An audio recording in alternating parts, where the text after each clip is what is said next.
Baiklah, saya di sini akan menjelaskan tentang materi klarifikasi biaya dan permasalahan alokasi biaya serta kelemahan sistem biaya akuntansi tradisional.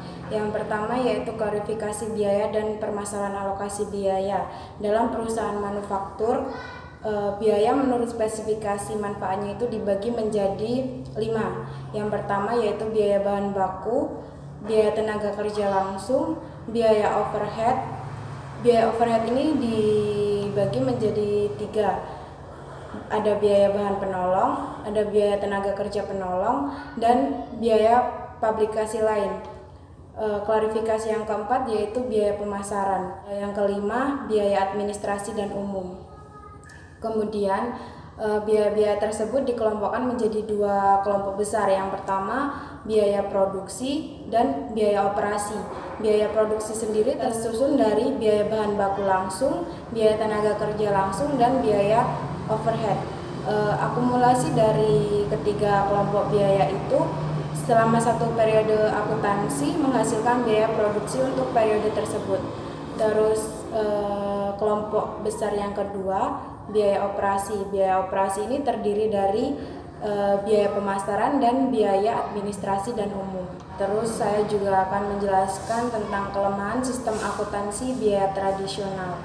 Kelemahannya yang pertama yaitu sistem akuntansi tradisional terlalu menekankan pada tujuan penentuan harga pokok produk yang dijualnya.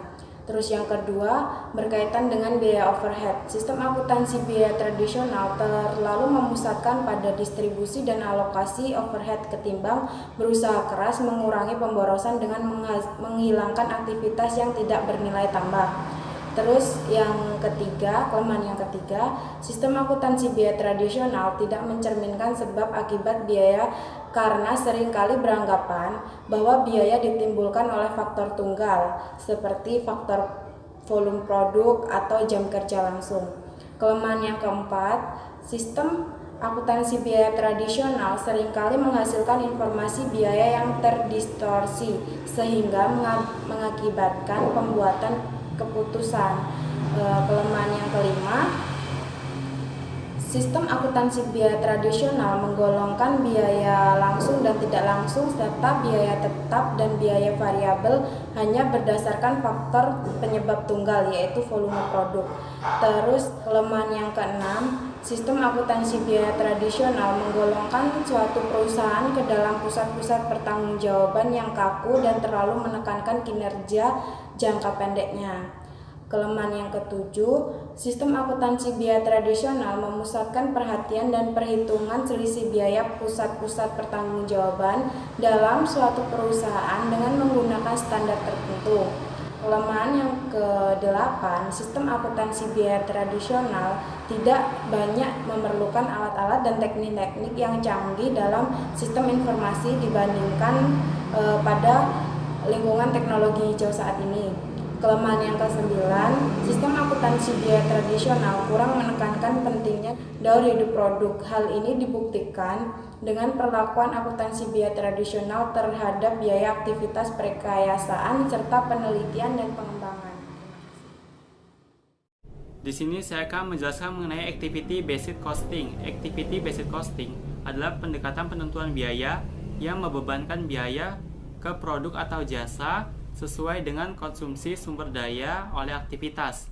Dasar pemikiran pendekatan ini adalah bahwa produk atau jasa perusahaan dilakukan oleh aktivitas dan aktivitas tersebut menggunakan sumber daya yang menimbulkan suatu biaya. Dalam sistem activity based costing, sangat penting untuk mengidentifikasi dengan jelas aktivitas yang menjadi pemicu biaya. Terdapat 2 pemicu biaya yang dapat kita kenali. Yang pertama, pemicu sumber daya. Yang kedua, pemicu aktivitas. Pemicu sumber daya adalah ukuran kuantitas sumber daya yang dikonsumsi oleh aktivitas. Pemicu sumber daya ini digunakan untuk membebankan biaya sumber daya yang dikonsumsi oleh aktivitas ke cost pool tertentu.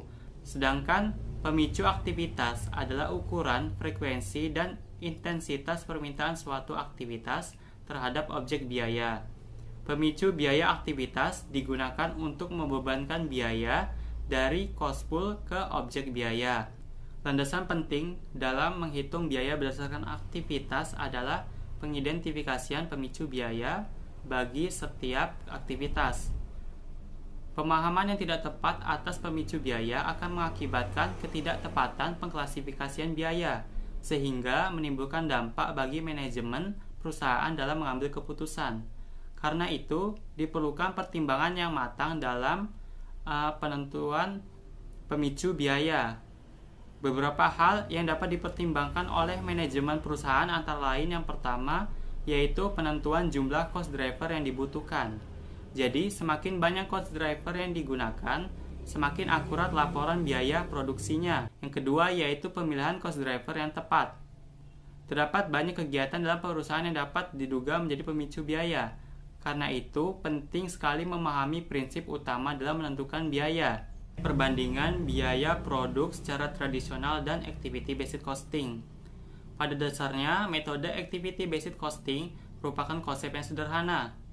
Jika pada metode tradisional, sumber daya yang digunakan oleh perusahaan itu diserap ke produk, sedangkan pada metode activity based costing, sumber daya yang digunakan oleh perusahaan itu diserap ke aktivitas. Jika pada metode activity based costing, pusat biaya didefinisikan sebagai aktivitas atau pusat aktivitas, sedangkan pada metode tradisional, pusat biaya tersebut didefinisikan sebagai pabrik atau pusat biaya departemen. Pada metode activity based costing, pemicu biaya digunakan untuk membebankan biaya aktivitas ke objek adalah pemicu aktivitas yang mendasar pada hubungan sebab akibat.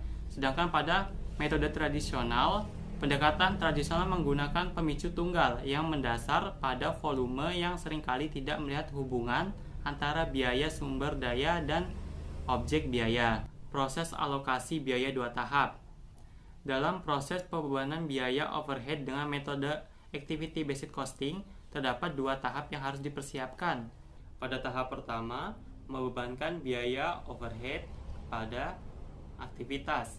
Pada tahap ini ada 5 hal yang harus dilakukan, yaitu mengidentifikasi aktivitas, menentukan biaya yang terkait dengan masing-masing aktivitas, mengelompokkan aktivitas yang seragam menjadi satu, menggabungkan biaya aktivitas yang dikelompokkan, dan menghitung tarif per kelompok aktivitas. Tahap yang kedua yaitu membebankan biaya aktivitas ke produk.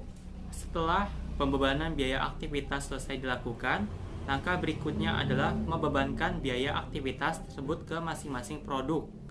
Setelah tarif per kelompok diketahui, maka dapat dilakukan perhitungan biaya overhead yang dibebankan dengan cara mengalihkan tarif kelompok dengan jumlah konsumsi tiap produknya.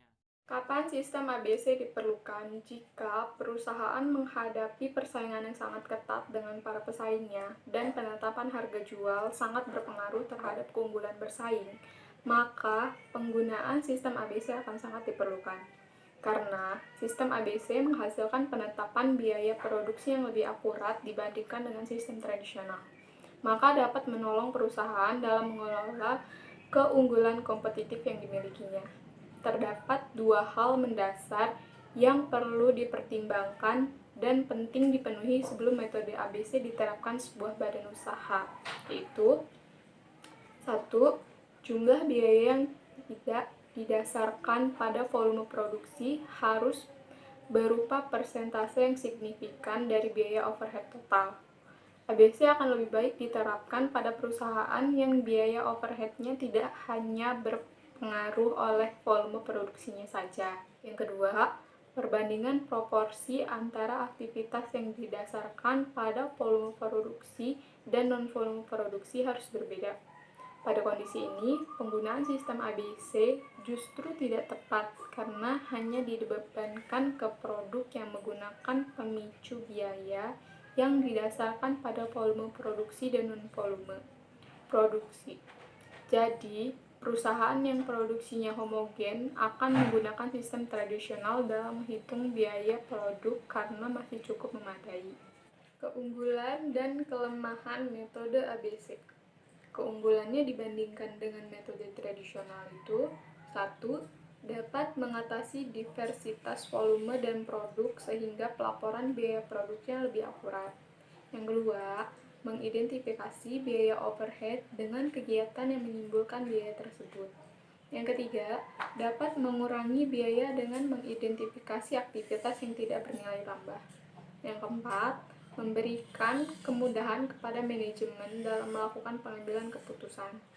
Sedangkan kelemahannya itu, satu, mengharuskan manajer melakukan perubahan radikal dalam cara berpikir mereka mengenai biaya, yang awalnya sangat sulit bagi manajer untuk memahami ABC. Yang kedua, memerlukan upaya ekstra dalam pengumpulan data yang diperlukan dalam perhitungan biaya. Karena sistem ABC ini menghendaki data-data yang tidak biasa dikumpulkan oleh suatu perusahaan. Yang ketiga, sistem ABC menghendaki pengalokasian biaya overhead pabrik, seperti biaya penyusutan pabrik ke pusat-pusat yang lebih sulit dilakukan secara akurat, karena semakin banyak jumlah aktivitasnya.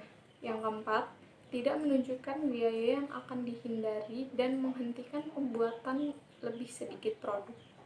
Yang kelima, implementasi sistem ABC belum dikenal dengan baik sehingga persentase penolakan terhadap sistem ini cukup besar. Activity-based management. Activity-based management ini merupakan pengelolaan aktivitas untuk meningkatkan nilai atau value yang diterima oleh pelanggan dan untuk meningkatkan laba melalui peningkatan nilai atau value tersebut.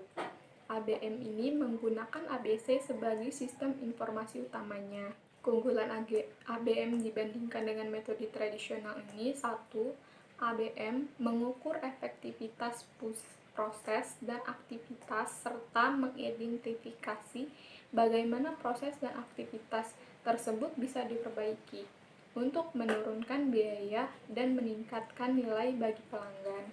Yang kedua, ABM memperbaiki fokus manajemen dengan cara mengalokasikan sumber daya demi menambah nilai aktivitas kunci, pelanggan kunci, dan metode untuk mempertahankan keunggulan kompetitif perusahaan. ABM ini menggunakan analisis cost driver, analisis aktivitas, dan pengendalian kinerja. Analisis cost driver ini mencakup benchmarking, diagram sebab akibat, dan analisis parameter.